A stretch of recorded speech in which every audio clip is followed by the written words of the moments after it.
ప్రభు అయిన యేసుక్రీస్తు నామంలో చేరొచ్చిన అందరికీ నా హృదయపూర్వక వందనాలు. వాక్య ధ్యానములకు మనము లూకా సువార్త 15వ అధ్యాయాన్ని మనం చదువుకున్నాం.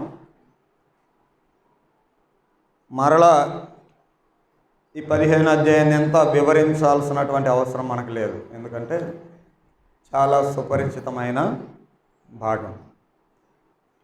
ఇందులో నుండి మనం నేర్చుకోవాల్సినటువంటి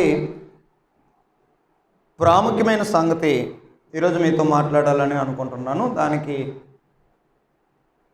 భక్తిలో వెనుదిరిగిపోవడానికి కారణాలు ఏంటి, దానికి 4 కారణాలు మీకు బోర్డు మీద రాశాను. ఓవరాల్గా ఉన్నటువంటి టాపిక్ అది. ఇక రండి మనం కొంచెం లోతుగా వెళ్ళి నేర్చుకుందాం. వెనుదిరిగిపోయేవాళ్ళు, ఇంగ్లీష్లో వీళ్ళని బ్యాక్ స్లైడర్స్ అనవచ్చు. దేవుళ్ళలోకి వస్తారు కానీ మళ్ళీ వెళ్ళిపోతారు. అసలు ఈ ప్రమాదము ఈ రోజుల్లో మరీ ఎక్కువగా ఉంటుంది. అంత్య దినాల్లో అపాయకరమైనటువంటి కాలములు వస్తున్నాయి. మరి ఆ కాలంలో చాలామంది మనుషులు రకరకాలుగా ఉంటారు అని తిమోతికి పత్రిక రాస్తూ పౌలు గారు చెప్పారు. ఒకసారి మనము జ్ఞాపకం చేసుకుందామా? 2వ పత్రిక 3వ అధ్యాయంలో ప్రారంభం నుంచి ఇలాగ ఉంటుంది. ఎలాగుంటారు మనుషులు? అంత్య దినాల్లో చాలా అపాయకరంగా ఉంటారు. అపాయకరమైన కాలములు వస్తుంది. ఎందుకంటే మనుషులు స్వార్థ ప్రియులు, ధనాపేక్షలు, బింకములాడువారు, అహంకారులు, దూషకులు, తల్లిదండ్రులకు అవిధేయులు, కృతజ్ఞత లేనివారు, అపవిత్రులు, అనురాగరహితులు, అతిద్వేషులు, అపవాదకులు, అజితేంద్రులు, క్రూరులు, సజ్జన ద్వేషులు, ద్రోహులు, మూర్ఖులు, గర్వాంధులు, దేవుని కంటే సుఖానుభవం ఎక్కువగా ప్రేమించేవారు, పైకి భక్తి గలవారి వలె ఉండి దాని శక్తిని ఆశ్రయించని వారే ఉంటారు. అంత్య దినాల్లో ఇలాగ ఉంటారు మనుషులు. మరి ఇవి అంత్య దినాలే కాబట్టి ఈ ప్రమాదంలో మనం పడిపోకుండా, మనం చేస్తున్నటువంటి భక్తిలో నుండి మనము వెనుదిరిగిపోకుండా ముందుకు సాగగలిగే విధంగా ఈ వర్తమానం మనల్ని జాగ్రత్త పరుచుకునే విధంగా మనకి సహాయం చేస్తుంది. మన సంఘంలో కొంతమంది ఇలాగ వెనుదిరిగిన వారు ఉన్నారు. వారికి కూడా ఈ వర్తమానం మేలు చేస్తుంది. ఎందుకనంటే అలా వెనుదిరగడానికి కారణాలు ఏంటో మీకు కొంచెం అర్థమవుతాయి. మరి ఈ వర్తమానాలు మనకి ఇంకా సోషల్ మీడియాలో అవైలబుల్గా ఉంటాయి కాబట్టి వెనుదిరిగిపోయిన వాళ్ళు ఎవరైనా ఈ వర్తమానాల తర్వాత వినైనా మీకు కూడా కొంత మేలు మీరు పొందుకోవచ్చు. అంత్య దినాల్లో ఉన్నాం. చాలా ప్రమాదకరమైనటువంటి దినాలు ఇవి. ఎందుకనంటే సమాజం అంతా ఇలాగుంది కదా, వాళ్ళు ఇలాగున్నారు, వీళ్ళు ఇలాగున్నారు, మొత్తం మీద ఒక కల్చర్లోకి పడిపోతాం. అందరూ చెడ్డోళ్ళే, మనం కాక పెద్ద నీతిగా ఉంటే తప్పేమి అనే ఫీలింగ్లోకి పడిపోతారు. అందుకని భక్తిలో వెనుదిరిగిపోకూడదు. రాకడకు ముందు దినాల్లో మనం ఉన్నాం. అంత్య దినాలు అంటున్నాం.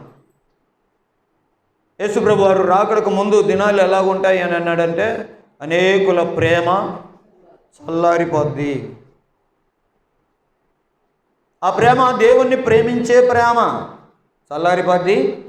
సాటి మనిషి మీద ఉండాల్సిన ప్రేమ చల్లారిపోద్ది. ఇంకా భక్తిలో వెనుదిరిగిపోక ఏం చేస్తాం? అంతేకాకుండా తెస్సలోనికీయులకు రాసిన 2వ పత్రికలో 2వ అధ్యాయం 3వ వచనంలో ఈ మాట మనం చదువుదాం. రాకడకు ముందు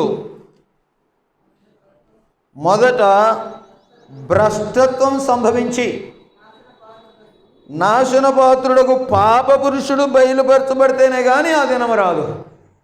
మొదట ఏం సంభవించాలంట? భ్రష్టత్వం సంభవించి. భ్రష్టత్వం గతంలో మీతో ఈ మాట మాట్లాడాను నేను. భ్రష్టత్వం అంటే ఏంటో హెబ్రీ పత్రిక ధ్యానాల్లో వచ్చింది మనకి. విశ్వాసములో నుండి పడిపోవడం, అపాస్టసీ.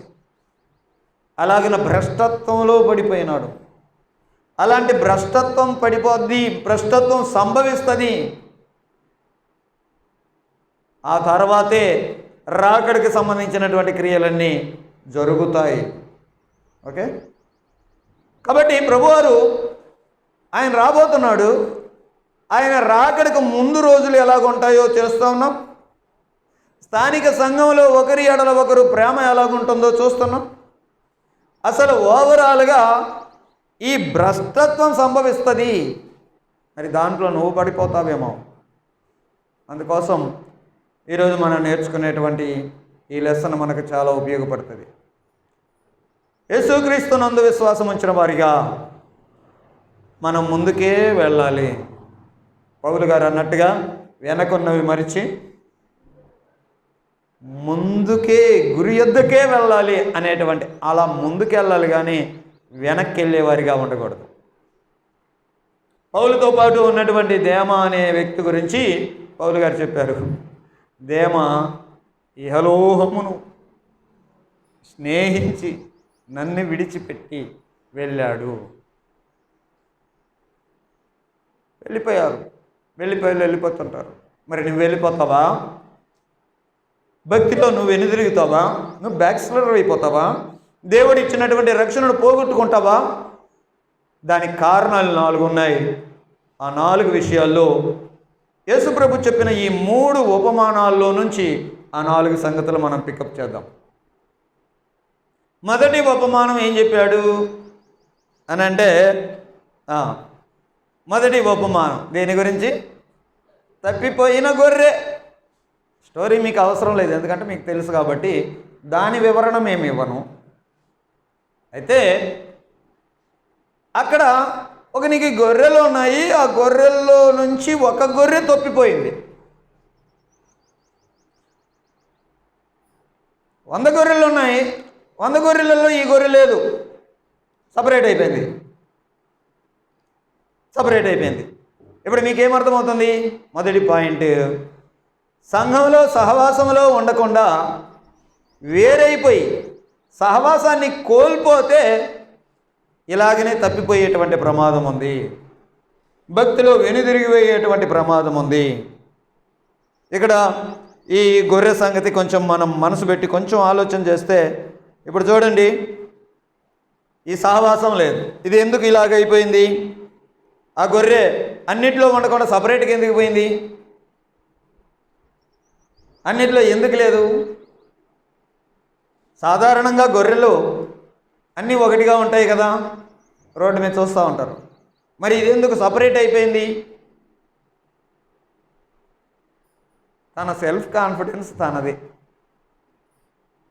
ఇక్కడ నాకేదో దొరుకుద్ది, ఈ ఆకేదో బాగుంది, ఈ చెట్టు ఏదో బాగుంది, ఇటు పోతే అదేదో పచ్చగా ఉంది అని అన్నిటితో పాటు కాకుండా తన సొంతగా నిర్ణయం తీసుకొని సహవాసం నుండి వేరైపోయింది.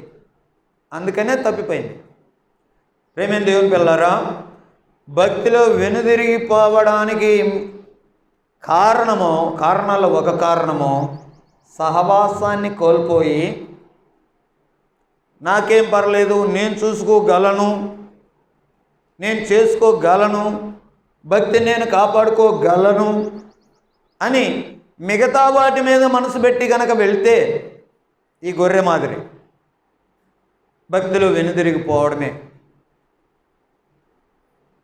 దానికి చాలా రకాలైనటువంటి కారణాలు వస్తాయండి. లోకం బాగుంది అనిపిస్తుంది, సహవాసంలో ఉండకుండా పోవడానికి ఏడేముంది? కష్ట సమయాల్లో కొంచెం తట్టుకొని ఉండాలి. మరి లోకంలో అయితే వారి ఇష్టానుసారంగా వాళ్ళు చేస్తూ ఉంటారు. కానీ ఇక్కడ అలా ఉండకూడదు కదా. మన జీవితాల మీద యజమాని ప్రభువు కాబట్టి, యేసు ప్రభువును నువ్వు ప్రభువుగా స్వీకరించి ఆయనకు లోబడి ఉండాలి. కాబట్టి ఇందాక మనం పాడుకున్నామే, నోరు తెరవలేదాయే. సో ఇలాంటి సహనము, ఓర్పు, క్షమాపణ ఇలాంటివి కలిగి ఉండాలి కదా. సహవాసములో ఉండి ఇలాగన నిన్ను నువ్వు కాపాడుకోవాల్సినటువంటి వారిగా అలాగుండకుండా నా సొంతగా నేను చేసుకోగలుగుతాను, నా సొంతగా నేను ఉండగలుగుతాను అని వేరే వేరే మనుషుల యొక్క ప్రలోభాలు, లేకపోతే సాతాను ఇచ్చినటువంటి ఏదైనా ఒక దురాశలు, ఇలాంటివి నిన్ను పక్కకు తీసుకెళ్తాయి. సహవాసం నుండి నిన్ను వేరు చేస్తాయి. సహవాసంలో ఉంటే నీకు అది క్షేమం. సహవాసము నుండి వేరైపోతే తప్పిపోయేటువంటి ప్రమాదం ఉంది. ఈ విషయాన్ని మీకు జ్ఞాపకం చేస్తూ ఉన్నాం. మొదటిది సహవాసం. సహవాసం అంటే ఒక స్థానిక సంఘంలో ఉన్నటువంటి ఆ సహోదరులందరూ కలిసి ఉండటం. సహవాసం గురించి చాలా పెద్ద సబ్జెక్ట్ మాట్లాడవచ్చు. సహవాసం, ఫెలోషిప్. చాలామంది సంఘాన్ని మెంబర్షిప్ అనుకుంటారు. మెంబర్షిప్, సంఘంలో మెంబర్షిప్ తీసుకుంటారు. ఇది మెంబర్షిప్తో వచ్చేటువంటి ఫ్రెండ్షిప్ కాదు, ఇది ఫెలోషిప్. నువ్వు ఎప్పుడైతే యేసుక్రీస్తునందు నీ జీవితంలో ఆయనలోకి వచ్చావో ఆ సహవాసానికి నువ్వు పిలువబడ్డావు. దానికి నువ్వేం కట్టలేదు, నువ్వేం మెంబర్షిప్ తీసుకోలేదు. ఒకవేళ నువ్వు దేంట్లోనే మెంబర్షిప్ కట్టి అందులో చేరింటే మెంబర్షిప్ క్యాన్సిల్ చేసుకోవచ్చు నువ్వు. కానీ ఇది ఫెలోషిప్. ఫెలోషిప్ అంటే గ్రీక్లో అనే పదం కొర్నోనియా అనే పదం. దానికి ఇంగ్లీష్లో అర్థం ఏంటంటే సెమీ ట్విన్స్ అని. సెమీ ట్విన్స్, రెండు శరీరాలు కలిగి జాయింట్గా ఉండి పుట్టడం. Semi twins. ట్విన్స్ అంటే కవలలు తెలుసు కదా, కానీ వీళ్ళు అతుక్కొని పుడతారు. వాణి, వీణ అనే ఇద్దరు అమ్మాయిలు, మీరు వినింటారు. అలాగే కొన్ని సినిమాలు అవి కూడా తీసింటారు. వీళ్ళల్లో నుండి బ్లడ్ వాళ్ళల్లోనికి ప్రవహిస్తుంది, వాళ్ళల్లో నుండి బ్లడ్ వీళ్ళల్లోకి ప్రవహిస్తుంది. ఈ మనిషిని కొడితే ఆ మనిషికి నొప్పిలేస్తుంది. అలాంటి అర్థాన్ని ఇచ్చేది ఫెలోషిప్. స్థానిక సంఘం అంటే యేసుక్రీస్తులోనికి వచ్చినటువంటి వారందరూ ఒక్కటిగా ఉండటం, అది ఫెలోషిప్. ఆ ఫెలోషిప్ని మిస్ చేస్తే ప్రాబ్లం ఇది. భక్తిలో మనము వెనుక తిరిగిపోయే అవకాశం ఉంది. నీకు ఏదన్నా సహవాసంలో, స్థానిక సంఘంలో ఒకరి ద్వారా ఒకరికి నీకు మేలు జరిగిందో జరగలేదో, అవతల లబ్ధి పొందుతున్నావో పొందలే తర్వాత సంగతి. ముందు నువ్వు ఆ ఫెలోషిప్లో ఉంటే నీకు అది సేఫ్. ఫెలోషిప్లో లేకుండా సంఘంతో నాకు పని లేదు, సహవాసంతో నాకు పని లేదు, మిగతా పరిశుద్ధులతో నాకు పని లేదు అన్నట్టుగా మనం కనుక మన సెల్ఫ్ కాన్ఫిడెన్స్తో మనం వెళ్ళాలి అనుకుంటే ప్రమాదం ప్రమాదం ప్రమాదం. ప్రేమైన దేవుని పిల్లారా, ఈ విషయాన్ని మనం అర్థం చేసుకోవాలి. ఫెలోషిప్లో ఉంటే నీకెంత సేఫ్ అండి, నీకెంత సేఫ్ సైడ్ ఉంటుంది. నువ్వు పరిశుద్ధులతో కలిసి ఉంటావు, అవతల పరిశుద్ధులు ఎలాగున్నారో అలాగని ఎదగడానికి ప్రయత్నం చేస్తావు. అసలు ఈ ఫెలోషిప్ యేసు ప్రభువుతో దగ్గర ఉండేది కదా. మన సహవాసం అయితే తండ్రి అయిన దేవునితోనూ ఆయన కుమారుడైన క్రీస్తుతో కూడా ఉంది. మరి నువ్వు సహవాసంలో ఉంటే నీకట్టి మేలు జరుగుద్ది కదా. అలాంటి సహవాసాన్ని నువ్వు కనుక కోల్పోతే, సహవాసం నుండి నువ్వు వేరైతే ప్రమాదం ఉంది, ప్రమాదం ఉంది, వెనుదిరిగేటువంటి ప్రమాదం ఉంది. ప్రేమ దేవుని పిల్లరా, ఈ విషయాన్ని మనం జ్ఞాపకం చేసుకోవచ్చు. సహవాసం అంటే ఏమవుతుంది అని అంటే అవతల వాళ్ళని బట్టి నేర్చుకుంటాం, నిన్ను బట్టి అవతల వాళ్ళు నేర్చుకుంటుంటారు. ఎంత సేఫ్, ఎంత మేలు కదా ఫెలోషిప్.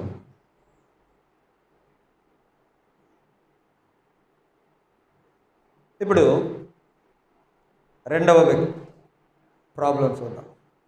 ఇంకొక ఉపమానం ఏం చెప్పాడు ఇక్కడ? ఇంకొక ఉపమానం, తప్పిపోయిన గొర్రె. అదొక ఫెలోషిప్ కోల్పోవడం ద్వారా వచ్చేటువంటి ప్రమాదం. దేవునిలో భక్తిలో వెనుదిరిగిపోవడానికి గల కారణాలు అని మాట్లాడుతున్నాను. అందులో ఒకటి మాట్లాడాను, ఏంటది? ఫెలోషిప్ను గనక మిస్ అయితే, సంఘ సావాసాన్ని గనక మిస్ అయితే నీకు అది ప్రమాదం అనే విషయాలు చెప్పాను. రెండవ ఉపమానంలో ఇంకొక విషయాన్ని నేర్చుకుందాం. రెండవ ఉపమానంలో ఏం చెప్తున్నాడు? దేని గురించి ఆ ఉపమానం? తప్పిపోయిన నాణ్యం. ఇంతగా నాణ్యం పోవడానికి కారణం ఎవరు? ఓకే, పోగొట్టుకున్న నాణ్యం. ఓకే, సరే. ఇప్పుడు ఆ నాణ్యం పోవడానికి కారణం ఎవరు? ఆ నాణ్యం పోగొట్టుకోవడానికి కారణం ఎవరు? ఆమె కదా. అది ఆమె తప్పు కదా. ఆమె ఎందుకు అలా పోగొట్టుకోవాలి? ఆమె వైఫల్యం అది. ఈరోజు మనము నేర్చుకోవాల్సిన ఆత్మీయ పాఠం ఏంటంటే, ఆమె ఒక సంఘాన్ని సూచిస్తే ఆమె పోగొట్టుకుంది ఒకటి. దాన్ని ఏన్ని పోగొట్టుకుందంటే నాణ్యాన్ని పోగొట్టుకుంది. ఆమె ఒక సంఘాన్ని మనకి సూచిస్తుంటే సంఘంలో ఒక వ్యక్తిని పోగొట్టుకోవడం అది మనకు నేర్పిస్తుంది. కాబట్టి ఒక వ్యక్తి పోగొట్టబడ్డాడు. సో ఒక వ్యక్తి వెనుదిరిగిపోయాడు. ఇప్పుడు మనం కొంచెం అర్థం చేసుకోవాలి. నాణ్యము అనేటువంటి విషయాన్ని సంఖ్యాకాండము 18వ అధ్యాయం, సంఖ్యాకాండం 18వ అధ్యాయం 16వ వచనంలో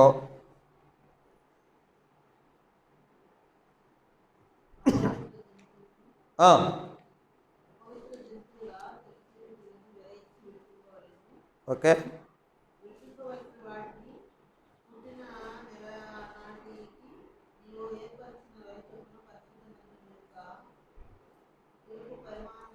తులపు పరిమాణమును బట్టి 5 తులముల వెండినిచ్చి వాటిని విడిపింపవలను.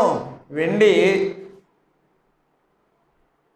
ఆ ప్రథమ సంతతి వాటిని విడిపించడానికి ఉపయోగపడేటువంటి వెండి. అంటే ఈ వెండి ఏం చేసింది అని అంటే విమోచించింది, విడిపించింది. ఇప్పుడు అది పోయింది, పోగొట్టబడింది అని అంటే ఇవన్నీ ఓవరాల్గా నీవు అర్థం చేసుకోవాల్సిన పాయింట్ ఏంటంటే ప్రియులారా, మనం విమోచించబడ్డ వారం కదండి. దేని ద్వారా? ఆ వేళ అమూల్యమైన వేళ, అది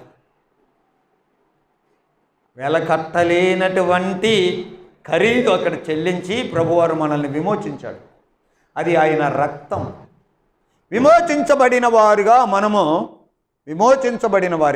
ఉంటే స్థానిక సంఘంలో మారు మనసు పొంది బాప్తిసం పొందిన వారు అందరూ విమోచించబడిన వారైతే ఒకళ్ళు పోగొట్టబడితే వెనుదిరిగిపోయాడు. దానికి కారణం ఎవరంటే దాన్ని కాపాడేవాళ్ళు. ఇప్పుడు ఈ స్త్రీ చూస్తూ ఉన్నాం కదా, ఈ స్త్రీ తన నిర్లక్ష్యం వల్ల, తన అజాగ్రత్త వల్ల దాన్ని పోగొట్టింది. స్థానిక సంఘము కొంతమందిని శ్రద్ధ లేకుండా, వాళ్ళ మీద ఏ విధమైనటువంటి ఆసక్తి లేకుండా ఉండటాన్ని బట్టి కొంతమంది వెళ్ళిపోతుంటారు. నిజమేనా? నాకు తెలిసి చాలామంది మిగతా సభ్యులు శ్రద్ధ చూపకపోవడం వల్ల వెళ్ళిపోయే వాళ్ళు ఎక్కువ మంది. దేవుళ్ళో అతను ఎనిగిదిరిగిపోయాడు అని అంటే మిగతా సభ్యులు తన మీద ఆసక్తి కనపరచలేదు. స్థానిక సంఘము వాళ్ళను పోగొట్టుకుంటుంది. వాళ్ళ మీద శ్రద్ధ లేదు, మిగతా సభ్యులందరి మీద. చూడండి, స్థానిక సంఘములో ఉన్నటువంటి సభ్యులు ప్రతి వ్యక్తి విమోచించబడిన వారే. నీ కొరకు ఎలాగన అమూల్యమైనటువంటి ఖరీదు చెల్లించి నిన్ను ఆయన విమోచించాడో, మరి స్థానిక సంఘంలో మిగతా సభ్యుడు ఆ వ్యక్తి కూడా అదే వేళ చెల్లించాడు కదా. మరి ఇప్పుడు అతను వెళ్ళిపోయాడు అని అంటే ఈ సంఘము ఎవరినో పోగొట్టుకుంటుంది. అతను వెళ్ళిపోయాడు, అతను దేవునికి దూరం అయిపోయాడు, దేవునిలో వెనుదిరిగిపోయాడు. రెండవ కారణం ఏం మాట్లాడుకుంటున్నాం? శ్రద్ధ లేని సంఘం. ఈ సంఘానికి సరైన శ్రద్ధ లేదు, అందుకని అక్కడి నుంచి వెళ్ళిపోతారు. శ్రద్ధ చూపించుకునేటువంటి సంఘమే అయితే అయ్యయ్యో అయ్యయ్యో అని పట్టుకోవచ్చు కదా. శ్రద్ధ ఉన్న సంఘం అయితే సంఘానికి సరి అయినటువంటి వాక్యాన్ని నేర్పిస్తూ ఉంటుంది, సత్యవాక్యాన్ని నేర్పిస్తూ ఉంటుంది. అంతేకాకుండా వారి నిత్య రక్షణకు వారిని సిద్ధపరుస్తూ ఉంటుంది. ఒకడు వెళ్ళిపోతున్నాడు, దేవునికి దూరమయ్యాడు అని అంటే స్థానిక సంఘం యొక్క నిర్లక్ష్యం. మీకు ఆదికాండంలో 4:9 దేవుడు కయ్యను అడిగాడు, యెహోవా నీ తమ్ముడైన హేబేలు ఎక్కడున్నాడు అని అడుగగా అతడు ఏమన్నాడు? నేను ఎరగను, నా తమ్మునికి నేను కావలివాడనా అని అతను అన్నాడు. ఇప్పుడు స్థానిక సంఘ సభ్యులుగా మిమ్మల్ని అడుగుతున్నా, నీ తమ్ముడు, నీ సాటి సహోదరుడు, నీ సాటి సహోదరి సంఘములో మరి ఒక విమోచించబడిన మరి ఒక సహోదరి లేక సహోదరుడు, వాళ్ళకి నీవు కావలివాడు కావా? వాళ్ళ మీద నీకు శ్రద్ధ అవసరం లేదా? వాళ్ళు ఏదో జారిపోతుంటే, వారు ఏదో తప్పిపోతుంటే వదిలిపెట్టడమేనా? మనకెందుకులే ఆ నిర్లక్ష్యం ఒకడు తిరిగిపోవడానికి, వెనుదిరిగిపోవడానికి కారణమైంది కదా. వెళ్ళిపోయేవాళ్ళు ఉన్నారా లేదా? ఈ కారణం చేత, స్థానిక సంఘం యొక్క నిర్లక్ష్యం చేత. మూడవ ఉపమానం చెప్పాడు కదా, ఆ మూడవ ఉపమానంలో 2 స్టోరీలు కనపడుతున్నాయి మనకి. అందులో ఒకటి ఏంటది? తప్పిపోయిన కుమారుడు అనే పాఠం కదా.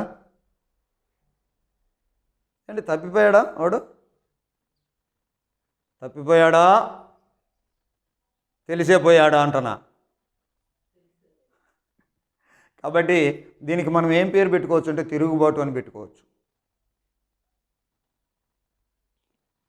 అంటే ఒక ఇంట్లో ఉన్నాడు, మరి ఇంట్లో ఉన్నప్పుడు తండ్రికి రావాల్సినవన్నీ ఏదో సమయంలో తండ్రి తనకి ఇచ్చేస్తాడు కదా.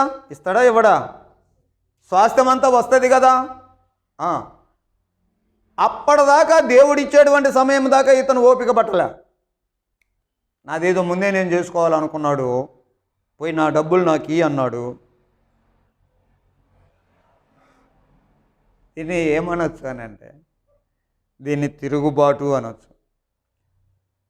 తనకి సొంతంగా ఆలోచన చేస్తున్నాడు. ఇక తండ్రితో నాకు పని లేదు, ఇంటితో నాకు పని లేదు, నాది నేను చూసుకుంటాను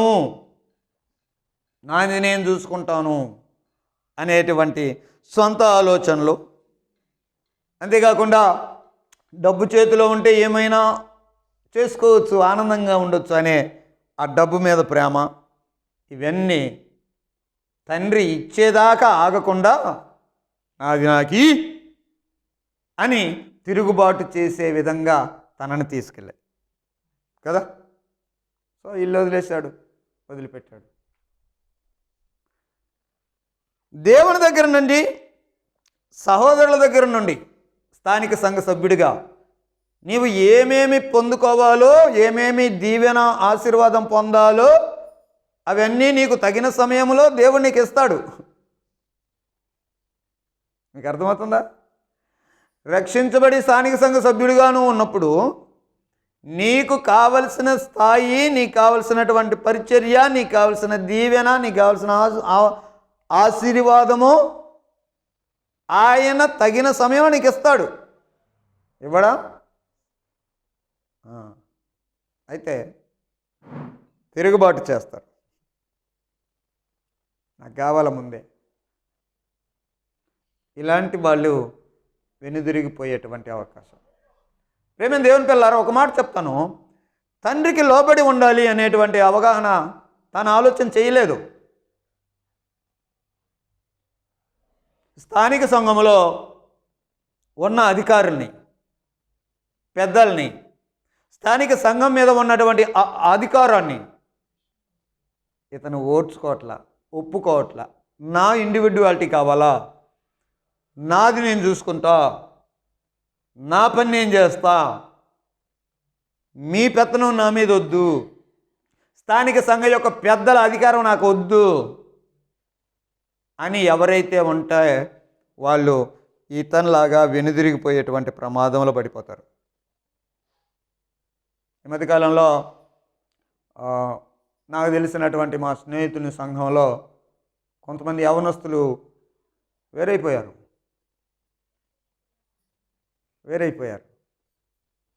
నేను చెప్పాను,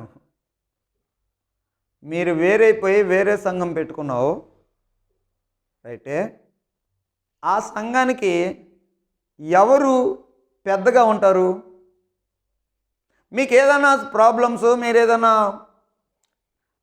ఇబ్బందులు ఎదుర్కొంటే మీకు ఆత్మీయ నాయకులు ఎవరు? మీ ఆత్మీయ తండ్రి ఎవరు? ఎవరినని చెప్తావు? ఎవరిని చెప్పాలా? వచ్చిన సంఘం మీద నుంచి చెప్పాలి, ఆయన గురించి చెప్పాలి కదా. మా ఆత్మీయ నాయకులు ఆయన మమ్మల్ని ఇలా పెంచారు. ఓకే, నువ్వు అలాగున వెళ్ళి నీ ఆత్మీయ నాయకుడిని కలిగి ఉండి ఆ నాయకుని కింద వెళ్ళి పనిచేస్తూ ఉంటే అది ఓకే, విస్తరించింది, హ్యాపీనే. కానీ వదిలేసి వెళ్ళిపోతున్నాడే, అవసరం లేదు మాకు, అది తప్పు. అలా వెళ్ళి ఇతను పాడయ్యాడు. దేవుని అధికారానికి లోబడకపోవడం. నిజానికి పెద్దల్ని పెట్టాడు దేవుడు. సంఘంలో కొంచెం క్రమశిక్షణలు ఉంటాయి, కొన్ని నియమ నిబంధనలు ఉంటాయి. ఇలా ఉండాలా, ఇలా వెళ్ళాలా, ఇలా టైం పాటించాలా, ఇలా రావాలా. ఇప్పుడు ఇతను చెప్తాడు అని ఒక సంఘ నాయకత్వం బోరు కొట్టించే ఒక స్పీకర్ నాడు పెట్టించి నీకు వాక్యం చెప్పిస్తుంది అనుకో, ఏం చేయాలి నువ్వు? వినాలా? లేకపోతే బోరు కొడుతుంది నేను వెళ్ళిపోవాలనా? ఎగ్జాంపుల్ చెప్తున్నా. అంటే స్థానిక సంఘంలో విధేయులుగా ఉండడం నేర్చుకోవాలి. ఇతను అది చేయలే. ఎందుకు విధేయులుగా ఉండాలి? ప్రేమ దేవుని పిల్లారా, తండ్రి శిక్షించని కుమారులు ఎవరండి? విశ్వాసాలని ఆయన ఏం చేస్తాడు అని అంటే నలుగొట్టి విరగ్గొట్టి ఇలా చేస్తాడు. ఆయన మిమ్మల్ని శిక్షిస్తాను అంటున్నాడు. ఎందుకు? మిమ్మల్ని పాడు చేయడానికి కాదు, మిమ్మల్ని బెటర్ వ్యక్తులుగా తయారు చేయడానికి ఆయన అలా చేస్తాడు. ఇప్పుడు ఈ ఇంట్లో ఉండేటువంటి ఈ కుమారుడి సంగతే, తండ్రి కొంచెం అలా వెళ్ళొద్దురా అని ఏదో చెప్తుంటాడు అధికారి. అవి నచ్చలా ఈయనకి కదా, అందుకే కదా వెళ్ళిపోయాడు. ప్రేమ దేవుని పిల్లారా, చాలామంది దేవుని యొక్క ప్రణాళిక స్థానిక సంఘంలో నన్ను ఇలాగున ఉంచి, నన్ను ఇక్కడే వంచి విరిచి నలుగొట్టి నన్ను బెస్ట్గా తయారు చేయడానికి ఈ స్థానిక సంఘంలో నన్ను ఉంచాడు అని దేవుని యొక్క పర్పస్ అర్థం చేసుకోక తమ ఇండివిడ్యువల్ని కోరుకుంటూ సంఘ నాయకత్వం మీద తిరుగుబాటు చేసి వెళ్ళిపోతూ ఉంటే ఆ తిరుగుబాటు అలా వెళ్ళిపోతావు. ఆఖరికి ఇలాగిన వెళ్ళినటువంటి ఆ యవనస్తుడు పోయి పందుల దగ్గర చేరాడు కదా. సరే, బుద్ధి వచ్చినప్పుడు వచ్చాడు, అది తర్వాత సంగతి. దేవుళ్ళ నుండి వెళ్ళిపోవడానికి, భక్తిలో వెనుదిరిగిపోవడానికి గల కారణాలు చూస్తూ ఉంటే 3 మాట్లాడుకున్నాము. ఒకటేమో సహవాసాన్ని కోల్పోతే, 2 సంఘము గనక శ్రద్ధ చూపకపోతే, 3 తిరుగుబాటు చేసేవారైతే వాళ్ళు వెళ్ళిపోతారు. ఈ ఉపమానంలో కంటిన్యూషన్లో పెద్ద కుమారుని గురించి చెప్పాడు యేసుప్రభు కదా. పెద్ద కుమారుడు ఇతని బలదే ఇంట్రెస్టింగ్ క్యారెక్టర్. ఇతను ఇంట్లో ఉన్నాడు, పెద్ద కుమారుడు పని చేస్తున్నాడు, తండ్రి పనులన్నీ చూసుకుంటున్నాడు. కానీ ఇతను వెనుక తిరిగి వెళ్ళిపోయాడు మనిషి. కానీ అలా కనపడ్డు. సంఘంలో ఉంటాము కానీ వేషధారణ. వెనుదిరిగిపోయిన వాడే తండ్రి రాకుమారుడా లోపలికి అని బతిమిలాడుకుంటుంటే ఇతను ఏమన్నాడు? చాలా చాలా అన్నాడు కదా. స్టోరీ మనకు అర్థమవుతుంది. ఇక్కడ నేర్చుకోవాల్సిన ఆత్మీయ పాఠం ఏంటంటే, ఇంట్లో ఉన్నాడు కానీ వెనుదిరిగిపోయి బయట ఉన్నాడు లెక్కలోనే ఉన్నాడు. వీడు బయటవాడే. అలాంటి క్యారెక్టరే కాకపోతే ఇంట్లో ఉంటున్నట్టుగా కనపడతాడు. స్థానిక సంఘంలో సభ్యులుగా ఉంటారు కానీ వాళ్ళు వెనుదిరిగిన వారుగానే ఉంటారు. దీన్ని వేషధారణ. నువ్వు వేషధారణగా ఇలాగ ఉంటే ఏదో ఒక రోజు నువ్వు బయటికి పోతావు అంతే. ఈ 4 విషయాలు మనం నేర్చుకోవాలి ప్రియమైన దేవుని పిల్లలు. వేషధారణ ఏమేమన్నాయి ఇతనిలో?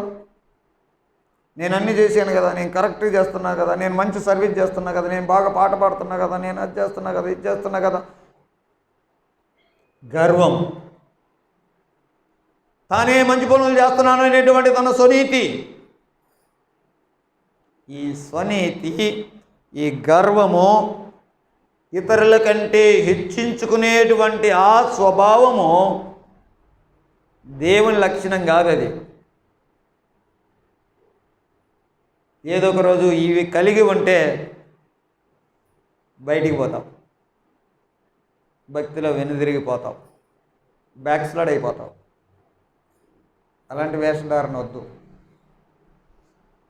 దేవుని దయవల్ల చేశాను నేను అన్న కాన్సెప్ట్ ఉండాలి. కానీ దేవుని దయని బట్టి నేను ఈ మంచి పొజిషన్లో ఉన్నా, దేవుని దయని బట్టి స్థానిక సంఘంలో ఈ పరిస్థితుల్లో ఉన్నా అన్న కాన్సెప్ట్లో ఉండాలి. కానీ నేను లేకపోతే సంఘమే లేదు అన్నటువంటి ఆ విధమైన స్వనీతులు కనుక ఉంటే ఇతనిలాగా బయటికి వెళ్ళేటువంటి ప్రమాదం ఉంది. ప్రేమైన దేవుని పిల్లరా, ఇప్పుడు దేవుని స్థానిక సంఘంలో నేనే లేకపోతే ఈ సంఘం లేదనేటువంటి అలాంటి స్వనీతి, అతిశయ, డంబ గర్వాలు కనుక ఉంటే అహంకారులను దేవుడు ఏం చేస్తాడని చెప్పాడు? ఎదిరించి. సో దేవుడు తృణీకరిస్తాడు. దేవుడు తృణీకరిస్తే దేవుడు వదిలేశాడు అనుకోండి, ఇంకెవరి చేతిలో పడతాము? సాతాను చేతిలో పడతాం. అది ప్రాబ్లం. కాబట్టి ఈ 4 విషయాలు దేవునిలో పడిపోతాము అనేటువంటి హెచ్చరికలు మనకు తెలియచేస్తా ఉన్నాయి. అయితే మొదటి 3 పోగొట్టుకున్న వాళ్ళు దొరికారు, బాగానే ఉంది. తప్పిపోయిన గొర్రె దొరికింది, పోగొట్టుకున్న నాణ్యం దొరికింది, ఆ తప్పిపోయిన చిన్నాడు మళ్ళా వచ్చాడు. ఈ పెద్దతని సంగతి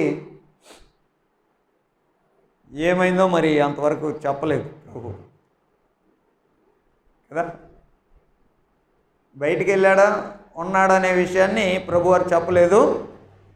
ఇక ఏమైపోయాడనే సంగతి అది మనకే వదిలేసినట్టున్నాడు ప్రభు. అంతేనా? స్టోరీ అంతటితో ముగిసింది. తండ్రి బతిమిలాడాడు, ఇతనేదో చెప్పాడు. తర్వాత తండ్రి నాయనా ఇదిరా పరిస్థితి అని చెప్పాడు. అంతవరకు ఆపేశాడు.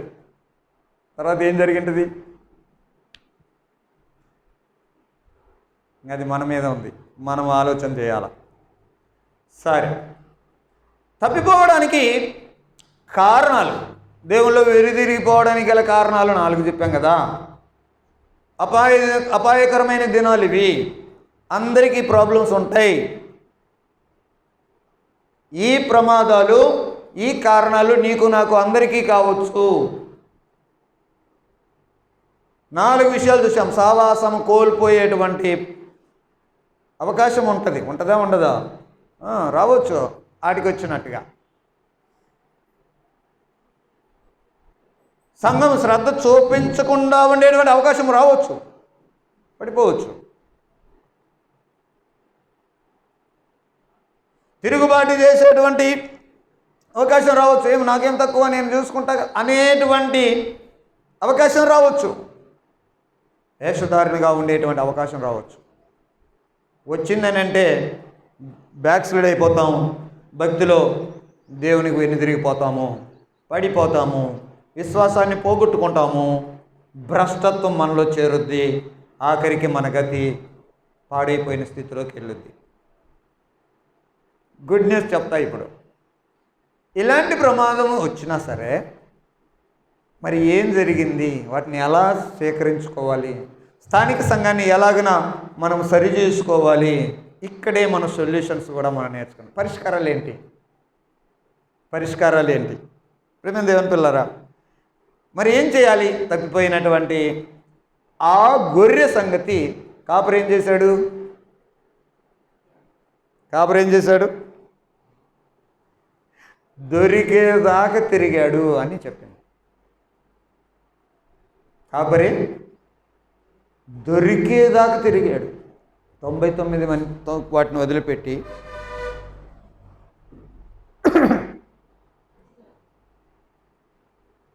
దొరికేదాకా తిరిగాడు. దొరికిన తర్వాత భుజాన్ని వేసుకొని వచ్చి హ్యాపీగా ఉన్నాడు. ప్రేమ దేవుని పిల్లరా, దీనికి సొల్యూషన్ ఎవరైతే సహవాసాన్ని కోల్పోతారో వాళ్ళని మళ్ళా పట్టుకురావాల. వాళ్ళ దగ్గరికి వెళ్ళి వాళ్ళను పట్టుకురావాలా. అవసరమైతే వాళ్ళను భుజాన్ని ఎత్తుకొని మరీ రావాలి. అది నేర్చుకోవాల్సిన పాఠం. అది కాపరి చేస్తాడండి.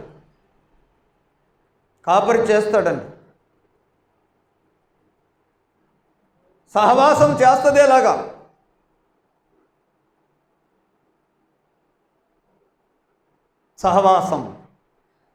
సహవాసంలో ఉన్నావు అని అంటే నిన్ను సహవాసంలో తేవడానికి కాపరి వెళ్ళాడు. సో స్థానిక సంఘంలో ఉండేటువంటి కాపరులు వెళ్తారు. సహవాసం అంటే కాపరి ఒక్కడేనా? మిగతా వాళ్ళు కూడా ఉంటారా? అతను సహవాసాన్ని కోల్పోయాడు. కాపరి ఒక్కడే వెళ్ళాలని రూలా? సభ్యులు కూడా వెళ్ళొచ్చా? వెళ్ళొచ్చు కదా. కాబట్టి సొల్యూషన్ ఏంటంటే ఇలాగిన సహవాసాన్ని కోల్పోయిన వారిని భుజాన్ని ఎత్తుకొని రావాలి. అది మనకు నేర్పించే పాఠం. సహవాసం కోల్పోయిన వాళ్ళు. ప్రేమ దేవుని పిల్లరా, ఒక ఎగ్జాంపుల్ చెప్తా. మన దగ్గర మన ఫెలోషిప్ మిస్ అయిపోయిన వాళ్ళు కొంతమంది గురించి ఒకసారి జ్ఞాపకం చేసుకుంటే ఎంత బాధగా ఉండేది. చూడు, పాడైపోయినారు కదా.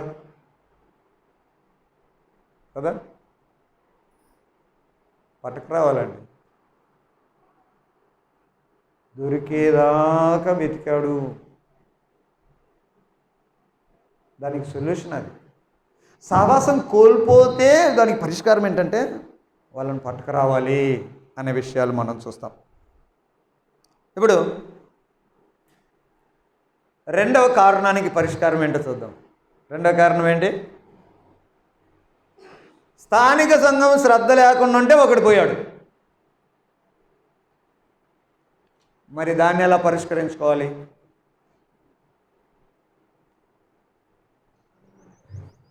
ఆమె ఏం చేసిందో అక్కడే మనం నేర్చుకోవచ్చు. ఏం చేసింది ఆమె? నాణ్యం పోగొట్టుకుంది. నీ నిర్లక్ష్యం వల్లే పోగొట్టుకుంది. నీ అశ్రద్ధ వల్లనే పోగొట్టుకున్నావు. కాబట్టి ఏం చేసింది? 2 పనులు చేసిందండి.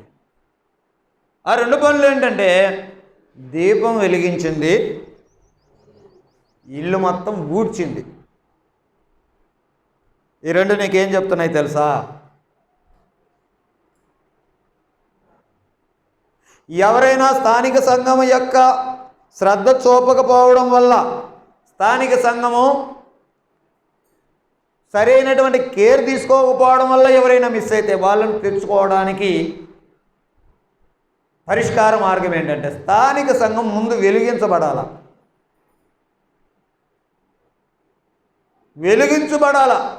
దీపం రావాల. యేసుక్రీస్తే వెలుగు, నేను లోకమునకు వెలుగై ఉన్నాను అన్నాడు. ఆయన వెళ్తూ వెళ్తూ మీరు వెలుగు అని అన్నాడు. ముందు ఆ వెలుగులోకి రావాలా మనం. వాక్యం అనేటువంటి వెలుగు రావాలా.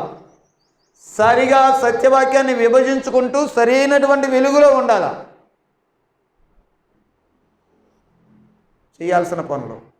ఇలా పోగొట్టుకున్నటువంటి వారిని తెచ్చుకోవడానికి ముందు స్థానిక సంఘాన్ని సెట్ చేసుకోవాలా అంటున్నా. దేని ద్వారా అంటే వెలుగు ద్వారా. ముందు వెలిగించుకొని సెట్ చేసుకోవాలి. అప్పటిదాకా వాక్యం సరిగా చెప్పలేదా? అతని మీద శ్రద్ధ లేనటువంటి పరిస్థితులు ఉందా? ఏదో ఓదరగొట్టి ఊకదంపుడు ప్రసంగాలన్నీ చేస్తూ ఉన్నావా? మార్చు, ప్రసంగం మార్చు. వెలిగించేటువంటి ప్రసంగాలు చేయి. ప్రసంగం చేసుకోవాలి, ప్రసంగాలు వెలిగించుకోవాలి, వాక్యమును వెలిగించుకోవాలా. రెండోది ఓడ్చాలా అని అన్నాడు. ఏం ఓడ్చాలా? స్థానిక సంఘంలో ఓడ్చాల్సినవి చాలా ఉంటాయి.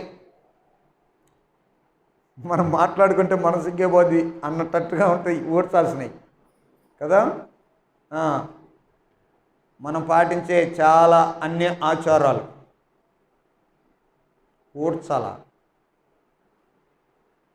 ఓడ్చేసేయాలి.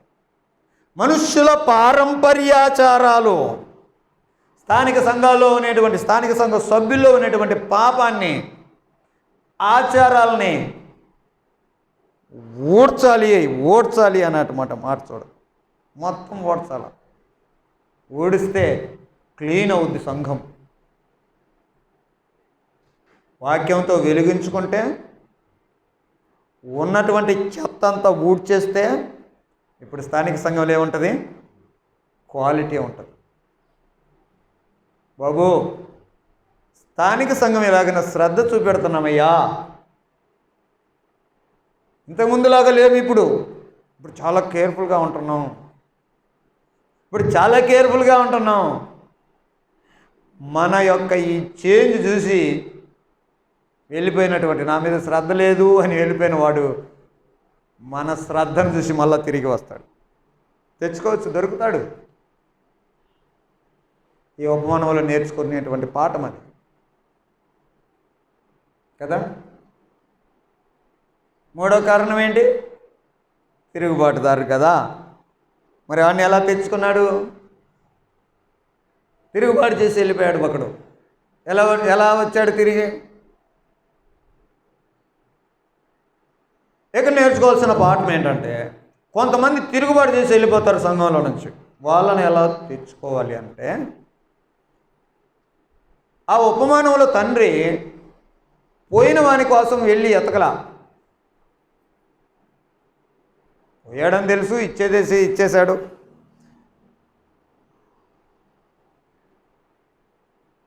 వెతకలేదు అంటే రావాలని లేదా తనకి? పోగొట్టుకున్నవాడు మళ్ళా తెచ్చుకోవాలి కొడుకుని అని లేదా తండ్రికి? కానీ ఆయన ఏం చేయలేదు. ఎదురు చూడటం లేదా? కానీ ఎదురు చూస్తున్నాడు. సో ఆయన చేసిన పని ఏంటంటే, వెళ్ళి వెతకలేదు, కానీ వాడికై వాడు తెలుసుకొని రావాలి అని కూర్చొని వచ్చేదాకా వెయిట్ చేస్తున్నాడు. తిరుగుబాటు చేసిన వాళ్ళకై వాళ్ళు తెలుసుకొని రావాలి. తిరుగుబాటు చేసి దేవుని నుండి దూరం అయిపోయిన వాళ్ళు, నీ సంఘం వద్దు, నువ్వు వద్దు అని వెళ్ళిపోయినంట అంటారే, వాళ్ళ కొరకు చేయాల్సిన పని ఏంటంటే ఏం లేదు, వాళ్ళకై వాళ్ళు తెలుసుకొని రావాల, అంతే. వాళ్ళ కోసం వెయిట్ చేస్తూ ప్రార్థన చేయడమే.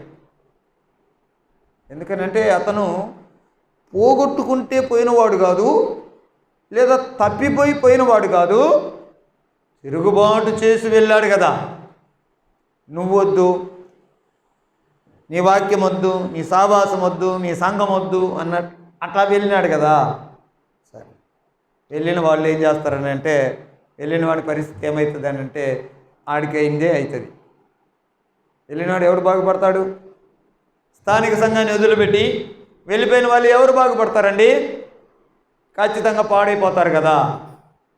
బుద్ధి వచ్చినప్పుడు వాడు వస్తాడు. తనకు తాను నేర్చుకోవాలి, తనకు తాను నేర్చుకొని వస్తాడు.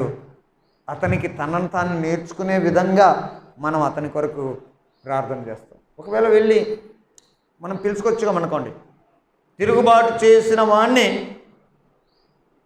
మళ్ళీ భుజాన్ని ఎత్తుకొని వచ్చామనుకోండి, వచ్చిన తర్వాత ఎలాగుంటుంది పరిస్థితి మీరు చెప్పండి, ఊహించి చెప్పండి.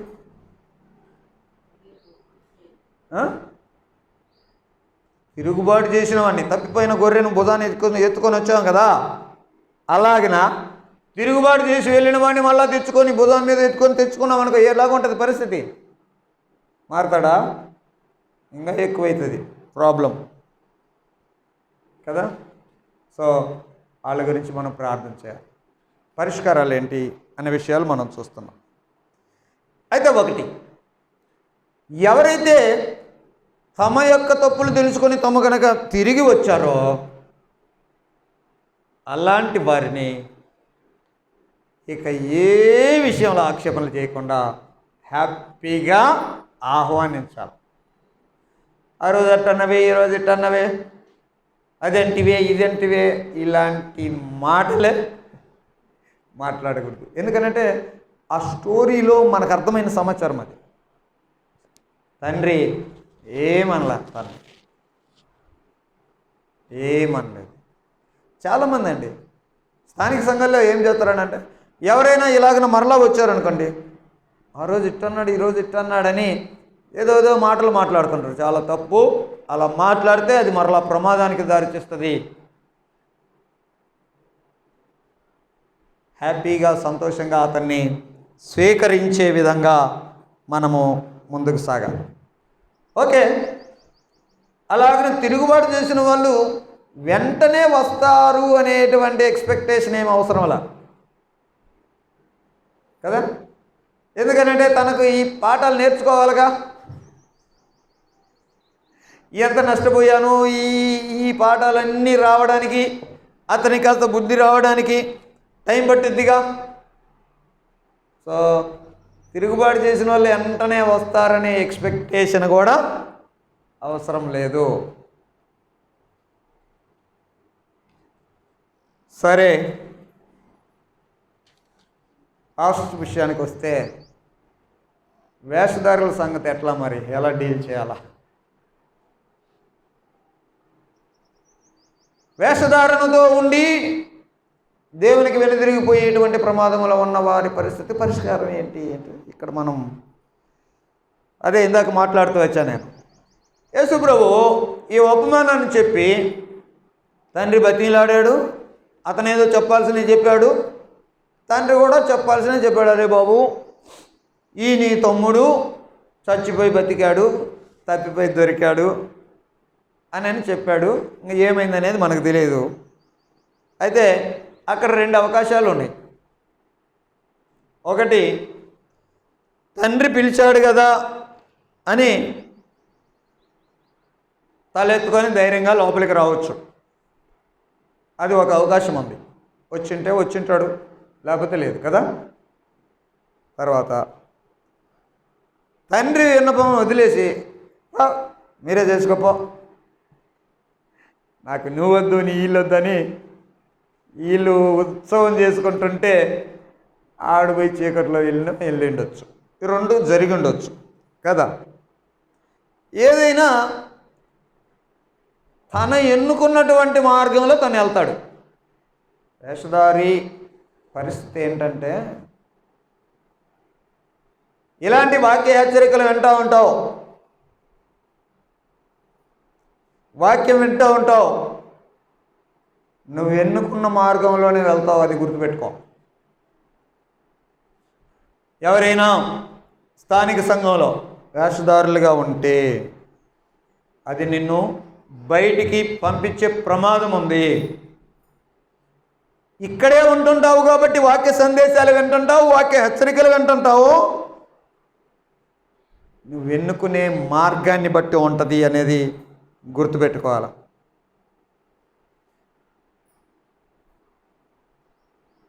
ఇక్కడ ఈ ఇద్దరు కుమారుల విషయంలో రెండు వ్యత్యాసాలు మనం చూద్దాం. ఈ చిన్నవాడేమో పోయాడు, తప్పు జరిగింది, తిరుగుబాటు చేసి వెళ్ళాడు, పశ్చాత్తాపడ్డాడు, తిరిగి వచ్చాడు, ఇంట్లో గౌరవం పొందాడు. ఆ తిరుగుబాటు వచ్చినప్పుడు, ఆ బుద్ధి వచ్చినప్పుడు, తన కన్వర్షన్ ఎలాగొచ్చింది అని అంటే, స్థానిక సంఘంలో ఎలాగొచ్చింది అని అంటే, వెళ్ళాను, పొరపాటు అయిపోయింది, మరలా వచ్చినప్పుడు ఎలాగుంది తన మైండ్ సెట్ అని అంటే, నీ ఇంట్లో ఒక దాసుడి పోస్ట్ అన్నయ్యి అని దాసునిగా ఉండడానికి సిద్ధపడి వచ్చాడు. ఇలాగ వచ్చిన వాళ్ళు ఆనెస్టీగా వస్తే స్థానిక సంఘంలో మరలా చేరాడు కదా, ఎలాగుంటాడు అని అంటే ఇంకా దాసుల్లాగా ఉంటాడు, జీవితాంతం లోబడి ఉంటాడు, జీవితాంతం విధేయులుగా ఉంటాడు. అది రియలైజేషన్. పెద్ద కుమారుడు ఉన్నాడు కదా, ఒకవేళ ఇతను ఇంట్లోకి వచ్చినా పోయి ఎక్కడ కూర్చుంటాడు, మళ్ళీ తనను తాను హెచ్చించుకుంటాడు. మీకు అర్థమవుతుందా? ఈ రెండు తేడా. ప్రేమిన దేవుని పిల్లరా, మన దగ్గర జరిగే అనేకమైన లోపాలు, మన దగ్గర జరిగే అనేకమైన అవిధేయ కార్యాలను బట్టి మనం ఇలాంటి ప్రమాదంలో పడేటువంటి అవకాశం ఉంది. మరలా ప్రమాదం.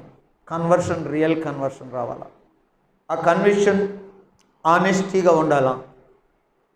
నువ్వు ఒప్పుకునేటువంటి ఒప్పుకోవాలి, నువ్వు ఒప్పుకునేటువంటి ఆ పశ్చాత్తాపం ఆనెస్టీగా రావాలా. చిన్న కుమారుడు ఎలాగనైతే జీవితాంతం దాసుడుగా వచ్చాడు కదా, ఇంట్లో అట్లానే ఉంటాడు. ఇక కాకపోతే తండ్రి తనకి ఉంగరం పెట్టి స్థానం, మంచి పోస్ట్ ఇచ్చాడే కానీ తన యాటిట్యూడ్ మాత్రం ఎలాగుంటుందండి ఇంట్లో వచ్చిన తర్వాత? ఎందుకంటే అతను మారాడు. స్థానిక సంఘంలో మళ్ళా హెచ్చించుకునే పరిస్థితి తన దగ్గర ఉండదు. అయితే ఇతనైతే వేషధారికి వచ్చిన ఆ స్థానం నీకు మళ్ళా రాదు, ఆ ఆనందం నీకు రాదు. ఆ తర్వాత నువ్వు ఎంత చేస్తున్నా వేషధారి కాబట్టి అట్నే ఉంటారు. ఇక్కడ దానికి పరిష్కారం వాళ్ళు పొందిన ఆ పశ్చాత్తాపం, ఆ మారు మనస్సు, అది వాళ్ళకి కీలకమవుతుంది. దేవుని వాక్యం వింటున్నప్పుడు ప్రియులరా, మన హృదయం కరగాల, అది మనల్ని మారు మనసులోనికి తీసుకురావాలా, పశ్చాత్తాపంలోనికి తీసుకురావాలా, కన్నీరు పెట్టించాలా. వాక్యం వినే ప్రతిసారి మన జీవితాలకు సంబంధించిన వర్తమానం మనకు అందుతూనే ఉంటుంది. ఎన్నెన్ని చోట్ల మనము దేవునికి వ్యతిరేకంగా ఉన్నామో అన్ని విషయాల్లో మన పశ్చాత్తాపాన్ని మనం ప్రదర్శించాలి. కొంతమంది పశ్చాత్తాపం ఎలాగుంటుందంటే సౌలు పశ్చాత్తాపంలాగా ఉంటుంది. సమూయేలు మొదటి గ్రంథంలో 15వ అధ్యాయం 30వ వచనంలో సౌలు సమూయేలు దగ్గరికి వచ్చాడు. 15:30 చదువు. అందుకు సౌలు, నేను పాపము చేసి తిని, అయినను నా జనుల పెద్దల ఎదుటను ఇశ్రాయేలీల ఎదుటను నన్ను ఘనపరిచి యెహోవాకు మొక్కుటకై నేను పోగా నాతో కూడా తిరిగి రమ్మని అతన్ని వేడుకొనినందున. చూడండి, ఇతని కన్వర్షన్ ఎలాగుంది, ఇతని ఒప్పుకోలు ఎలాగుంది, ఇతని పశ్చాత్తాపం ఎలాగుంది. జరిగింది ఏదో జరిగిపోయింది, కానీ ఏమంటున్నాడనంటే అందరి ముందు నేను తక్కువ కాకూడదు,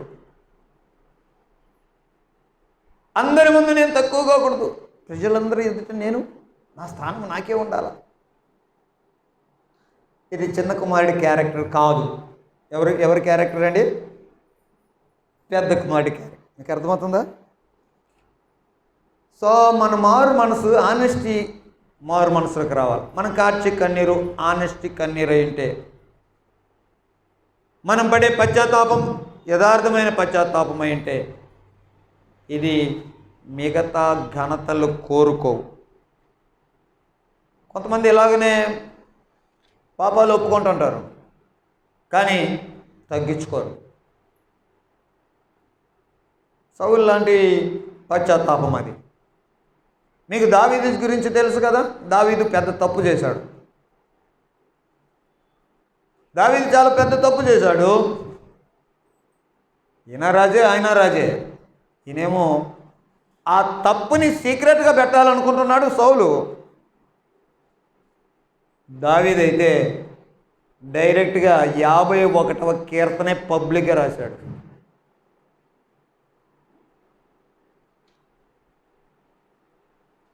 కీర్తన డైరెక్ట్గా పాడుతున్నాడు పబ్లిక్గా.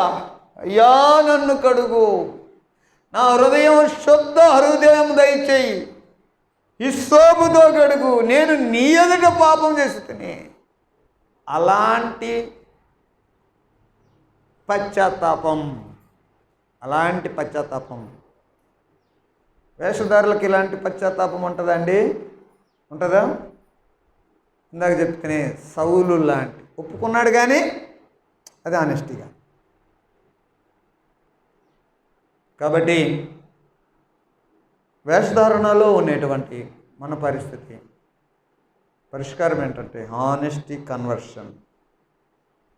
కన్ఫెషన్ రావాలి. అలాంటి ఆనెస్టీ పశ్చాత్తాపం రావాలి. మనుషుల కోసం ఏదో చేశాను కాదు, అది లోపల నుంచి వ్యక్తిగతమైనటువంటి విషయాలుగా రావాలి. సో ఎవరైతే ఇలాగన వస్తారో ఆనెస్టీగా కన్వర్ట్ అయిన వాళ్ళని హ్యాపీగా స్వీకరించాలి అని మనం చూస్తాం. కాబట్టి ఒక మాట బైబిల్లో చదివితే ఇర్మియా గ్రంథం 3వ అధ్యాయం 13వ వచనంలో, ఇర్మియా 3:13,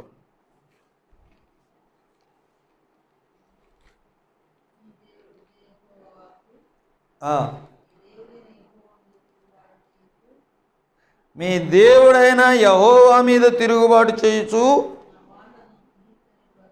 నా మాటను అంగీకరింపక ప్రతి పచ్చని చెట్టు కింద అన్యులతో కలుసుకొనుటకు నీవు ఇటు అటు పోయిన నీ దోషము అది ఒప్పుకో. సరే, పొరపాట్లైనాయి, ఒప్పుకోవాలి. దేవుని దగ్గరికి మనకు సొల్యూషన్ అదే. పొరపాట్లు జరిగినాయి, ఒప్పుకోవాలి. అతిక్రమములను దాచిపెట్టివాడు వర్ధిల్లడు, ఒప్పుకో. మన పాపములను మనము ఒప్పుకొని ఎడల ఆయన నమ్మదగిన వాడు అని యోహాను పత్రికలో. సో ఒప్పుకోవడం.